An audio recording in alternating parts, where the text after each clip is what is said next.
Cari telespettatori della Tenda TV, bentrovati per questo speciale che abbiamo intitolato Sulle tracce di San Martino in Veneto. Vi chiederete come mai stiamo affrontando questo argomento, come mai abbiamo deciso di parlarvi di San Martino. Lo facciamo perché da qualche mese sul nostro territorio ha preso forma un progetto che fa parte di un progetto europeo che vuole da una parte valorizzare la figura di questo santo, ma in relazione alle molteplici iniziative che sono sparse anche nei nostri paesi. Questo progetto sta prendendo diverse forme, alcune anche di tipo multimediale, che andremo a vedere nel corso di questo speciale. Le nostre terre venete, così come altre zone in giro per l'Europa, hanno un legame particolare con San Martino. Tradizioni, arte, cultura, storia, gastronomia.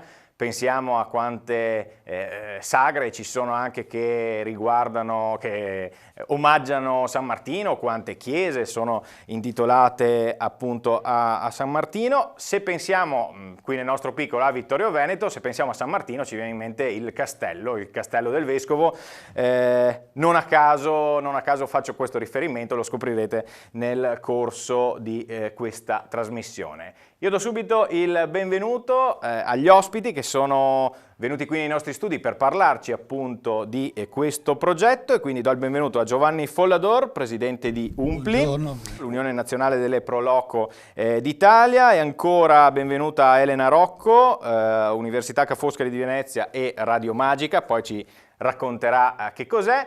E poi do il benvenuto a Simone Giotto di IM Progettazione, che ci spiegherà nel dettaglio, insomma, un po' di più di questo progetto.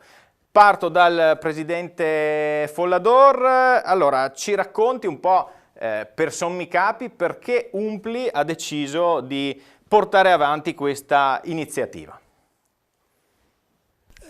L'hai detto bene tu prima, cioè quando si parla di territorio, si parla di tradizioni, si parla di feste, è chiaro che le Pro Loco sono protagoniste soprattutto nel Veneto, dove noi abbiamo l'onore di rappresentarle. Siamo 545 Pro Loco con 60.000 soci, ed è chiaro che siamo entrati ben volentieri in questo progetto europeo che valorizzava la figura di San Martino e soprattutto i valori legati alle tradizioni. E quindi abbiamo ben accolto con gli altri partner europei, ci siamo affidati ovviamente a dei professionisti come a Simone Giotto, eccetera. Noi siamo dei volontari e quindi abbiamo bisogno anche di competenze quando parliamo a determinati livelli, e la soddisfazione è che siamo stati accolti in questo progetto e insieme stiamo lavorando. Abbiamo coinvolto le associazioni, abbiamo coinvolto le Pro Loco, abbiamo fatto tutto un lavoro nel territorio, e la risposta, anche adesso in termini che oggi verranno illustrati, è sicuramente ottima. Quindi un lavoro di rete, diciamo, sul territorio. Abbiamo già detto che è coinvolta anche l'Europa, non solo perché è un progetto europeo, ma perché col Fil Rouge di San Martino andremo a toccare diversi ambiti al di fuori ovviamente della nostra. Noi parliamo qui del nostro territorio, ma il progetto è strutturato in maniera molto più ampia. Se siete d'accordo, passerei il microfono a Simone Giotto, perché appunto lui è colui che ha seguito passo dopo passo, proprio dall'inizio, la strutturazione di questo progetto, che è anche nuovo dal punto di vista anche dell'approccio, mi pare di capire. Simone, correggimi se sbaglio, e raccontaci quali sono stati gli step che vi hanno portato ad avviare questa serie di iniziative.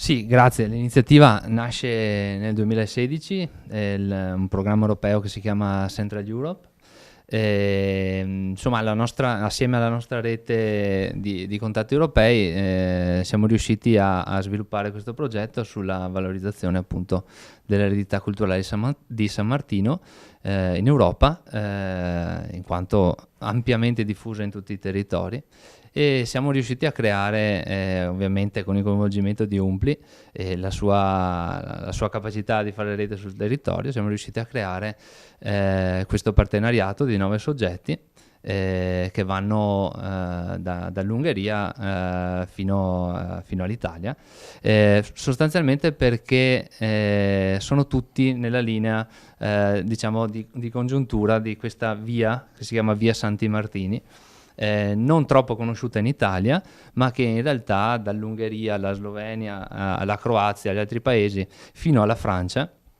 è molto ben sviluppata. Quindi questo è stato un po' il fil rouge che ha fatto nascere il progetto. Dopodiché, ovviamente, nel 2016 sono iniziati i primi lavori e l'idea è stata proprio quella, su esplicita volontà di Umpli, di coinvolgere direttamente la cittadinanza attraverso ovviamente le Proloquo, ma non solo. Anche questa è stata un'apertura molto, molto interessante da parte di Umpli, e attraverso il lavoro fatto con le persone siamo riusciti a sviluppare i prodotti che insomma oggi vi presenteremo. Non è ovviamente un punto d'arrivo, ma è semplicemente una tappa di un progetto che ha più ampio respiro. Magari avremo modo di parlarne più tardi. Avremo modo di parlarne. Beh, innanzitutto ai nostri telespettatori possiamo dire che possono già andare, mentre ci stanno ascoltando, sul sito www.sanmartinoinveneto.it che avete lanciato da qualche settimana. Contiene all'interno tanti contenuti, perché una delle cose che sta emergendo è quella appunto di fare rete e raggruppare insieme tutte quelle iniziative che vedono come centrale la figura di San Martino. Ma oltre a questo, e iniziamo anche a solleticarvi un po' la curiosità, trovate all'interno di questo sito una mappa parlante.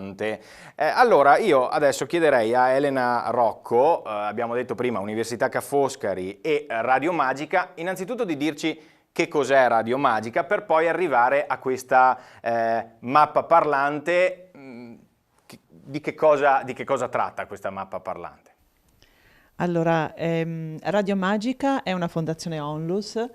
Io insegno marketing e strategie di impresa a Ca' Foscari a Venezia, e da alcuni anni, dal 2012 in particolare, ho deciso di intraprendere, grazie a un progetto di ricerca, un'iniziativa che è inserita nella terza missione del nostro Ateneo, ed è una missione rivolta in particolar modo a bambini e ragazzi, ma in realtà è una missione dedicata a tutte le persone che hanno il piacere di accedere alla cultura, ma che potrebbero avere delle difficoltà nell'approccio tradizionale, quindi frequentare un museo o leggere un libro. Quindi Radio Magica nasce per portare la cultura proprio alla portata di tutti, essere proprio un progetto di divulgazione culturale accessibile. Da anni lavoriamo con tanti editori per trasformare i libri in audiolibri e anche videolibri con la lingua dei segni italiana, e tutto questo materiale è gratuito e disponibile nel sito www.radiomagica.org. Che cosa succede? Che grazie a tanti amici, e in particolar modo agli amici di Umpli Veneto e a IEM Progettazione, è nata un'iniziativa che da alcuni anni Radio Magica sta studiando, che è quella di costruire delle storie ad hoc per raccontare il meraviglioso patrimonio culturale italiano. E quindi quando appunto iniziò questo progetto dedicato a San Martino,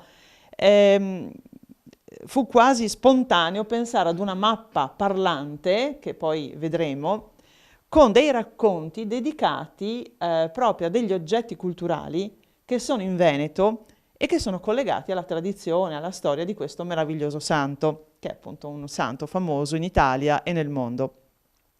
La mappa parlante intanto mostriamola. la Noi qui ce l'abbiamo in versione, cartacea, esatto. Eccola qua. Questa qui è la versione cartacea, ma andando, come ripeto, o sul sito di Radio Magica o sul sito sanmartinoinveneto.it, Esatto. potrete trovare quella ben più interessante. Adesso scopriremo perché è proprio multimediale, no? Che cosa Esatto. trova un visitatore cliccando nei vari luoghi di questa mappa?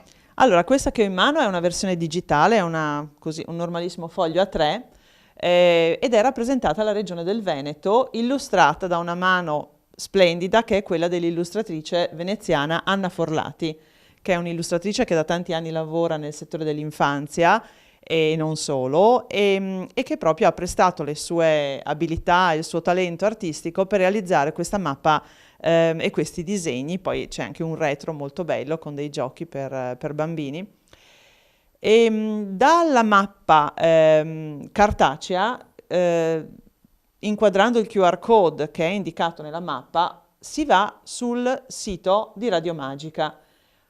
E qui sono contenute alcune mappe parlanti, e questa, che è una delle più belle sicuramente, è questa mappa versione digitale di San Martino in Veneto, e da questa mappa digitale si può tranquillamente camminare su questa mappa in versione appunto digitale e visitare uno per uno i 9 luoghi, andando a vedere e ascoltare i racconti scritti da un'autrice che abbiamo scelto, che è Maria Elena Porzio.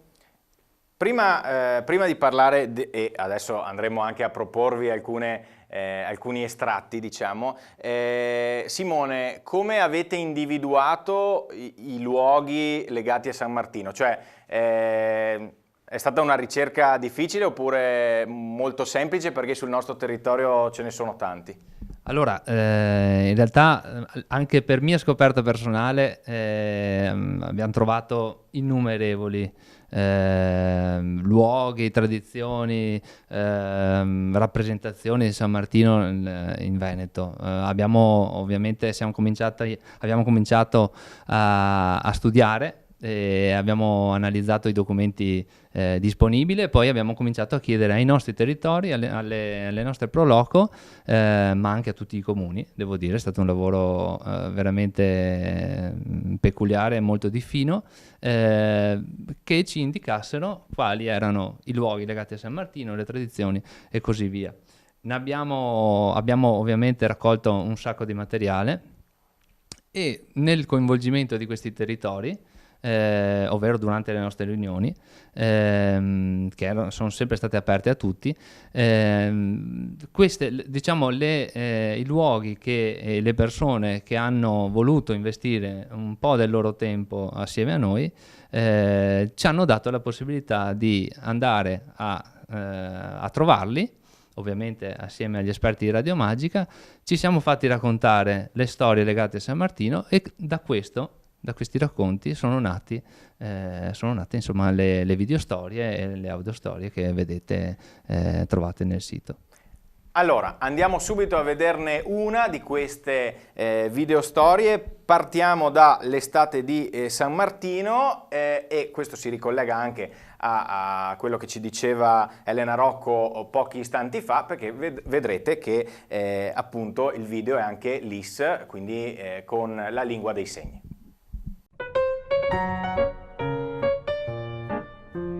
Radio Magica e Umpli Veneto presentano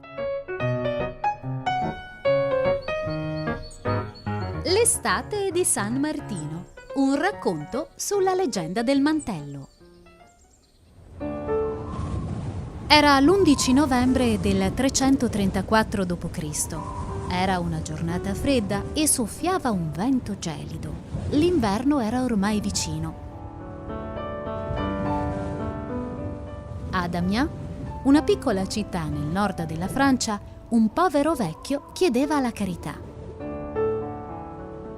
Era talmente povero che non aveva nulla con cui coprirsi e tremava dal freddo, ma tutti lo ignoravano. D'un tratto, il vecchio mendicante vide avvicinarsi alcuni cavalieri.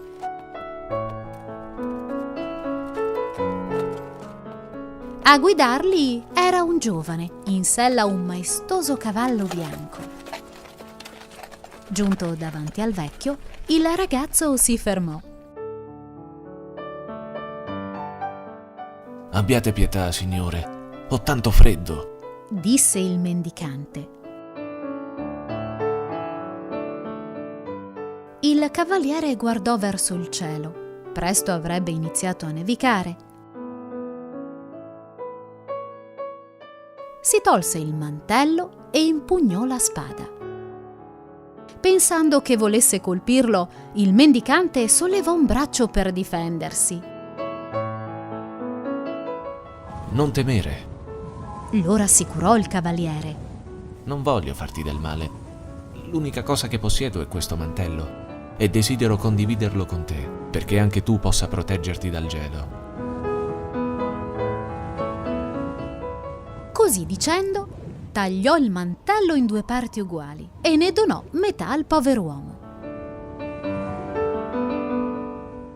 Di fronte a tale gesto, gli occhi del vecchio si riempirono di lacrime per la gratitudine e il dolce tepore della lana subito lo scaldò. Come vi chiamate? Domandò. Il mio nome è Martino. Rispose il giovane.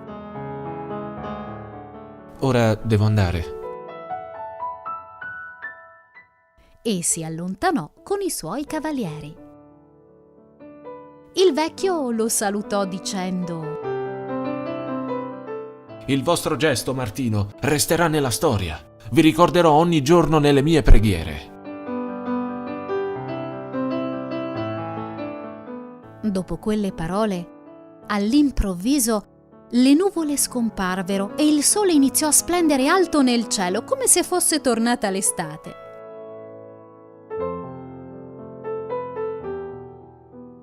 Alcuni uomini derisero Martino per aver tagliato in 2 il suo mantello. Altri compresero che qualcosa di speciale era accaduto e chiesero perdono a Dio per non essere stati generosi con il pover'uomo. La leggenda narra che quella notte Martino dormì profondamente e al risveglio, con grande sorpresa, scoprì che il suo mantello era di nuovo intero. Il sole era sempre lì, alto nel cielo, e il freddo del giorno prima era sparito.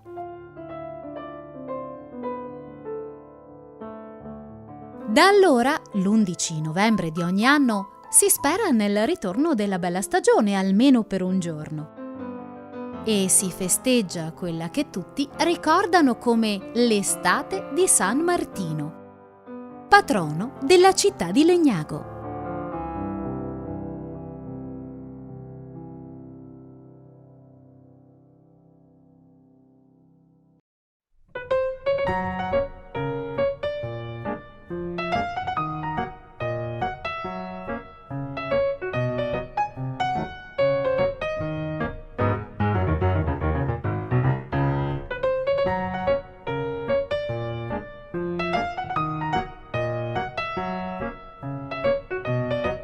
Ecco, abbiamo visto questo video, la particolarità, oltre alla storia del mantello, soprattutto di San Martino che è stata raccontata, avete visto la particolarità era la presenza, insomma, della lingua dei segni italiana. Allora, torno a Radio Magica. Come è stato realizzare questi video, sia dal punto di vista delle storie che dal punto di vista tecnico anche? Beh, realizzare queste storie per noi è sempre un'esperienza immersiva, perché sviluppare questi racconti non sono racconti fatti a tavolino, sono queste mappe, nascono con l'idea di essere mappe di comunità, quindi è la comunità delle persone che sono custodi dei valori, delle tradizioni e delle conoscenze di quel territorio che ci coinvolgono, ci raccontano e noi andiamo a trovarli, e quindi per noi è davvero importantissimo non perdere nessun dettaglio. Poi inizia la fase di scrittura e inizia poi, oltre alla fase di scrittura che deve essere molto meticolosa, attenta a tutte quelle sfumature che a volte sfuggono ma che possono rendere difficile per qualcuno che magari non padroneggia bene l'italiano o ha delle difficoltà di carattere linguistico o cognitivo, capire un racconto. Quindi noi facciamo in modo proprio di essere capaci di raccontare proprio a tutti. In gergo, diciamo un po' tecnico, design for all, sono delle storie in maniera trasversale, esatto. Quindi che... E parlare ai bambini e ai ragazzi significa essere veramente in grado di parlare veramente a tutti, quindi non sono storie solo per bambini, anche quella che avete visto è una storia di tradizione popolare.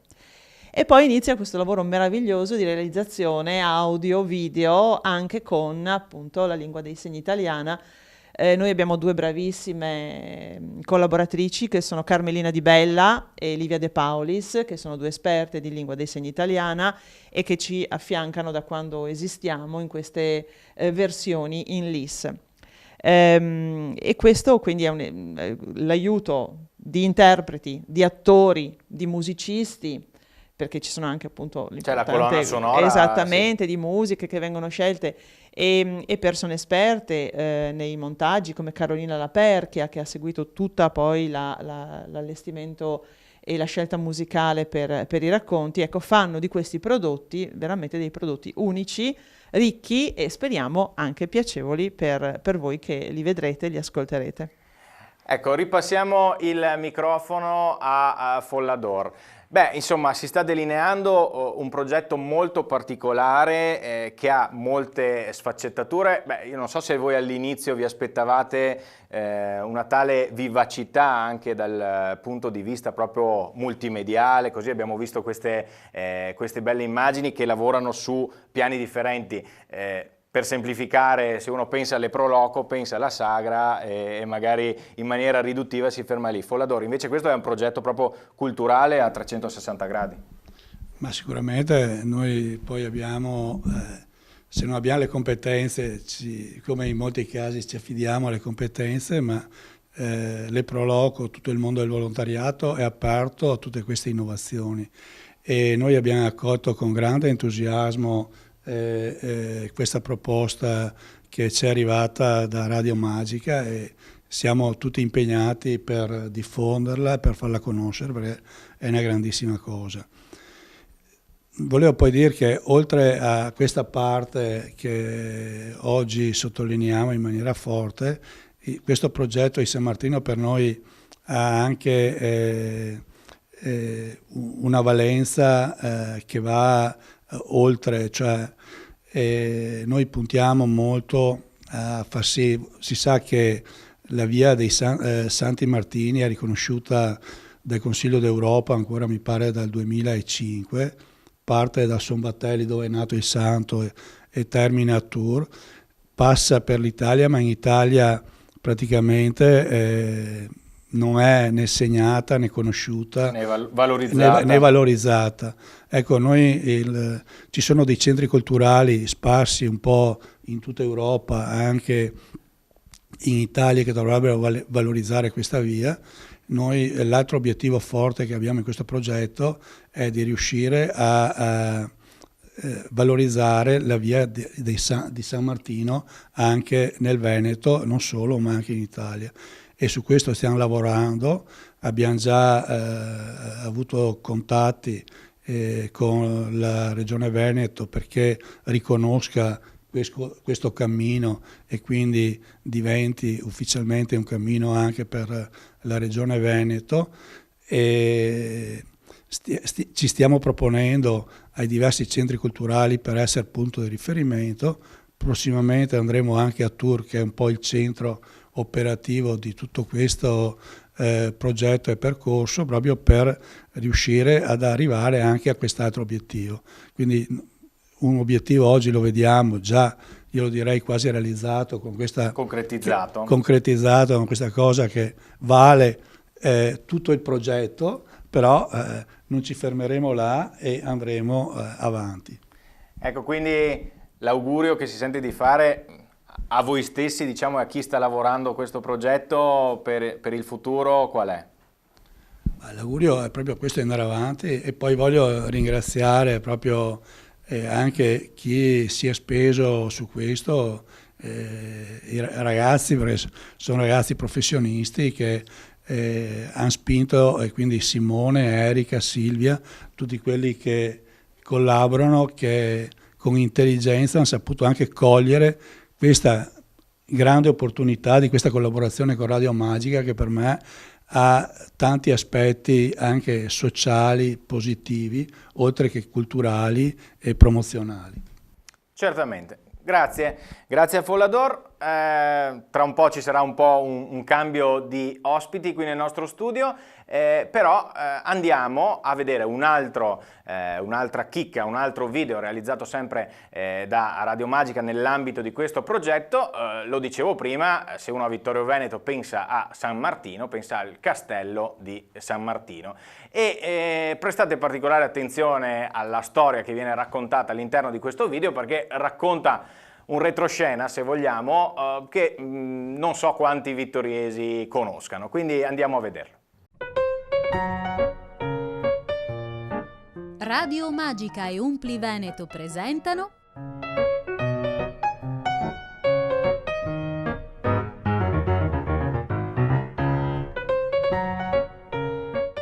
Un castello a metà, un racconto sul castello medievale di Vittorio Veneto.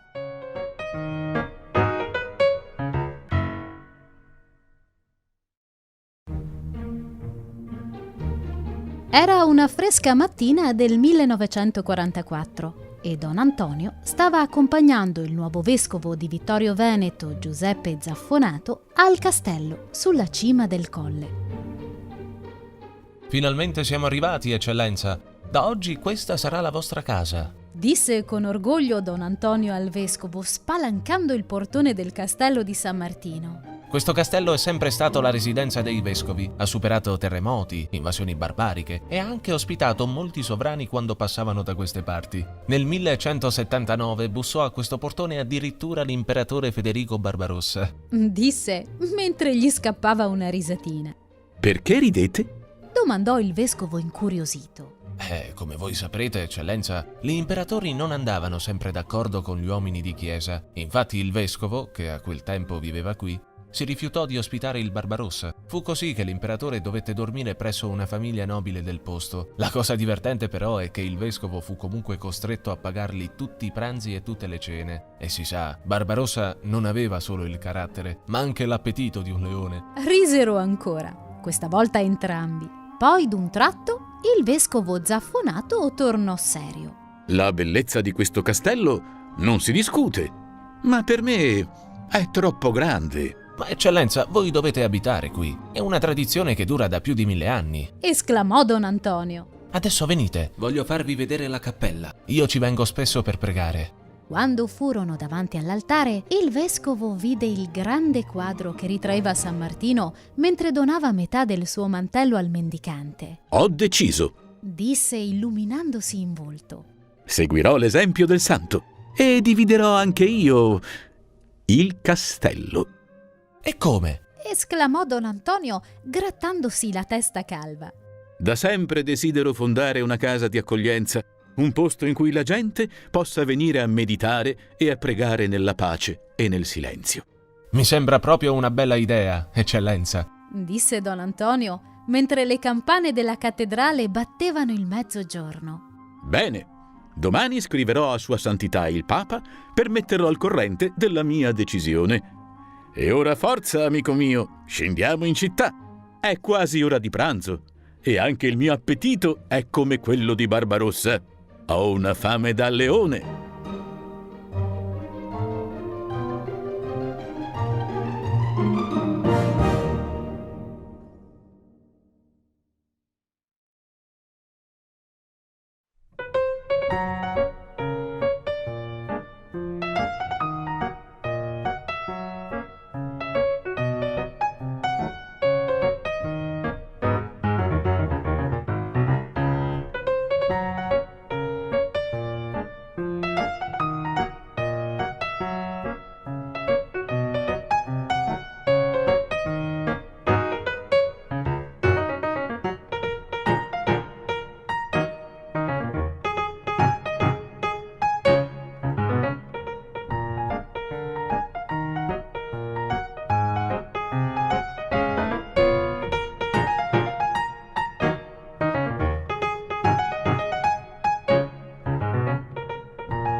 Rieccoci in studio, avete visto il video che riguarda più da vicino Vittorio Veneto, cioè la storia che racconta insomma un aspetto poco conosciuto del castello di San Martino e da qui anche la nascita della casa di spiritualità appunto San Martino qui a Ceneda di Vittorio Veneto. È cambiato il nostro parterre di ospiti in questo speciale che, lo ricordo, abbiamo intitolato Sulle tracce di San Martino in Veneto. Vi stiamo raccontando questo progetto dalle 1000 sfaccettature. Allora do il benvenuto a Giovanna De Apollonia di Radio Magica, che si è così alternata con Elena Rocco che era qui in precedenza, e poi abbiamo Marco Zabotti, direttore dell'Istituto Beato Toniolo Le Vie dei Santi. Allora, abbiamo, come dicevo prima, abbiamo sentito raccontare questa storia che riguarda il castello di San Martino. Questa è una delle tante storie che trovate in questa mappa parlante che ha elaborato Radio Magica. Abbiamo detto che c'è stato un lavoro ovviamente di scoperta delle storie che poi sono state anche trasposte. Allora io chiedo a Marco Zabotti, so che ci diamo del tu perché ci conosciamo da tempo immemore, tu hai seguito proprio le vicende riguardanti questa storia, la storia del castello di San Martino. Allora, com'è stato?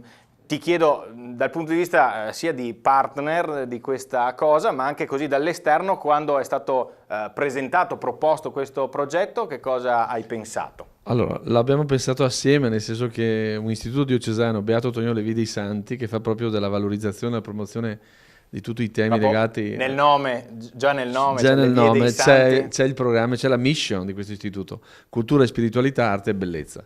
Noi non potevamo che, anche in virtù della collaborazione che ormai è davvero pluriennale con l'UMPLI, non poter pensare a una collaborazione, a un tema di sinergia culturale ma anche operativa.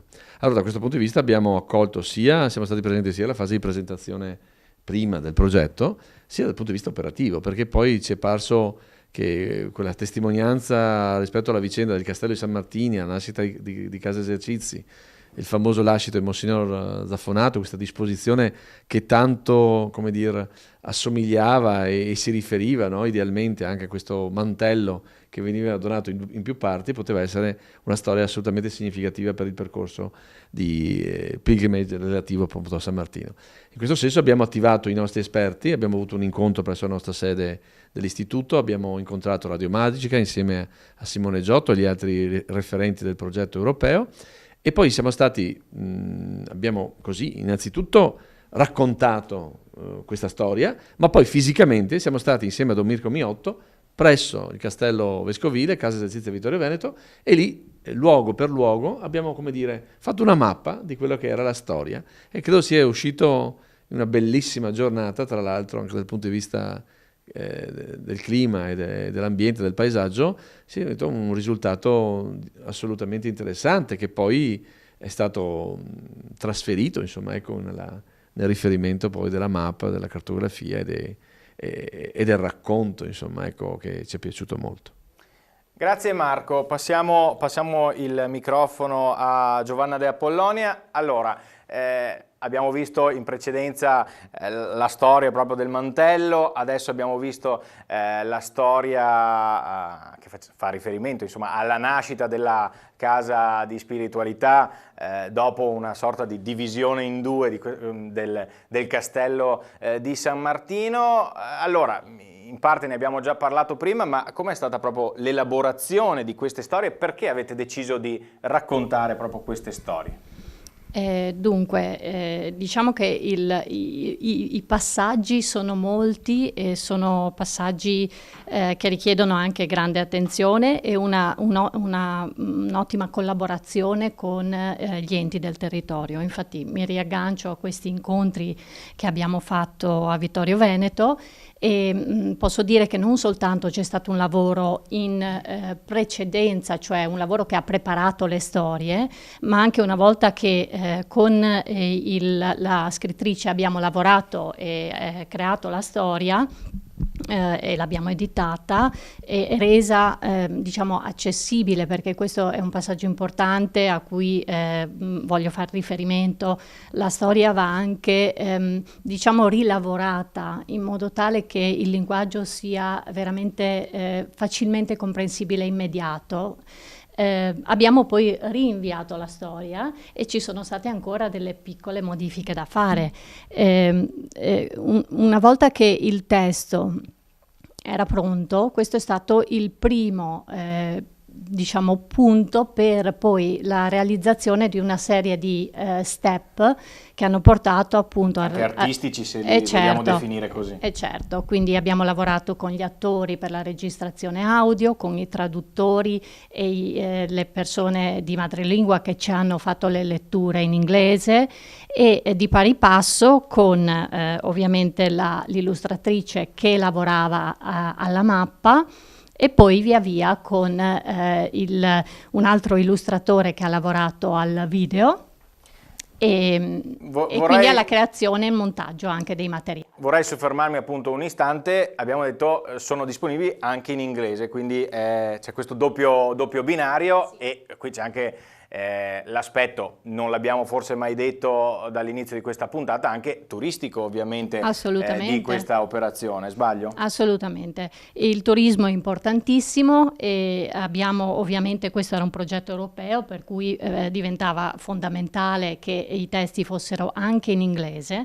Dobbiamo però dire che per la nostra esperienza questi materiali che sono molto, molto semplici nei contenuti e piacciono molto perché c'è lo storytelling che aggancia le persone e fa ricordare i contenuti, proprio perché vengono diciamo passati attraverso una storia.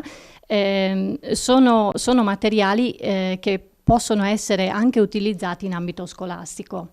E per quanto riguarda i contenuti in lingua inglese abbiamo potuto riscontrare che ci sono molti insegnanti delle scuole medie e anche superiori che utilizzano i materiali per fare scuola, e quindi questo è molto bello, perché c'è un doppio filone, c'è il filone del turismo da una parte e quello anche più didattico dall'altra. Strumento didattico proprio a tutti gli effetti. Ecco, e se mi lascia ancora un secondo, volevo dire anche una cosa sullo storytelling, perché forse non tutti sanno che il motivo per cui oggi come oggi cerchiamo di agganciare soprattutto i giovani per trasmettere ovviamente contenuti, cioè per far conoscere il patrimonio per esempio, è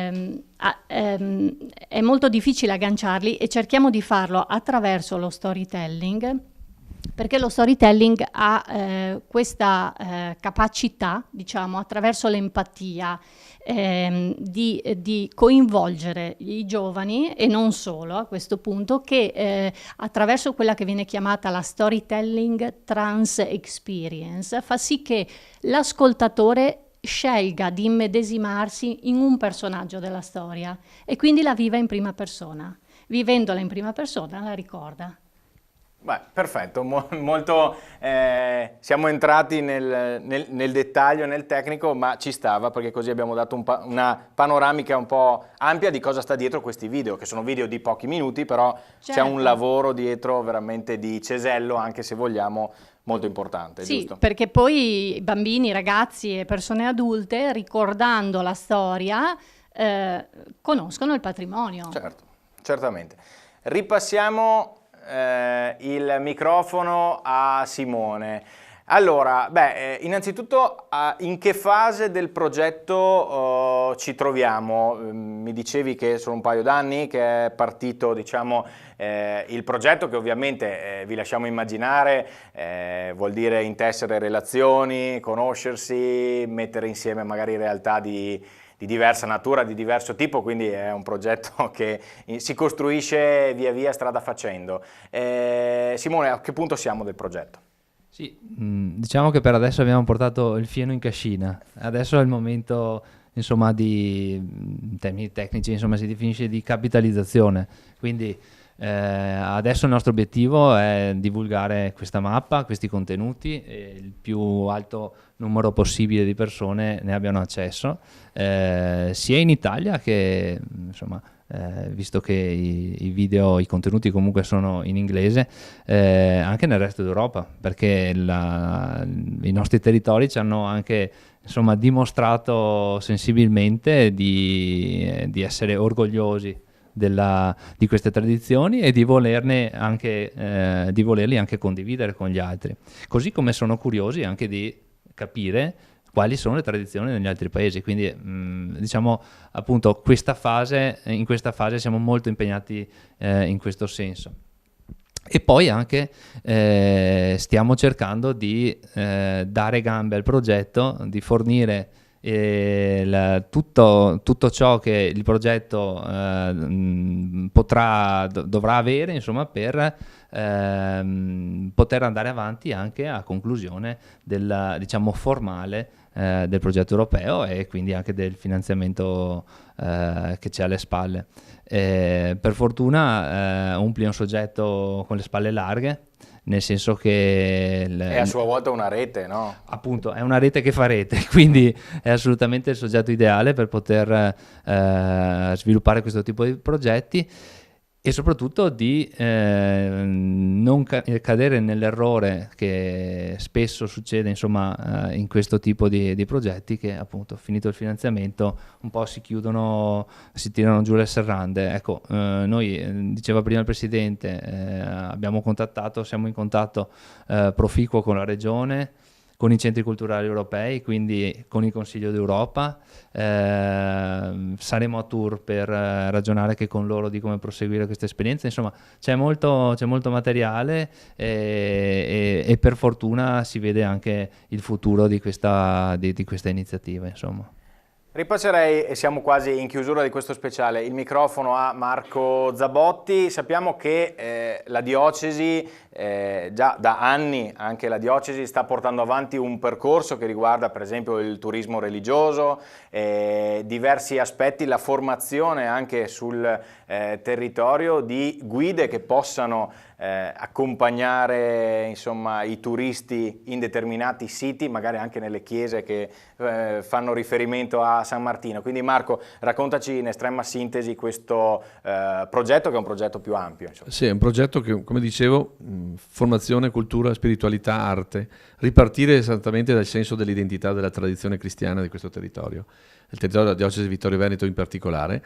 Però devo dire che sin dall'inizio noi abbiamo maturato questa idea delle collaborazioni, delle sinergie della rete.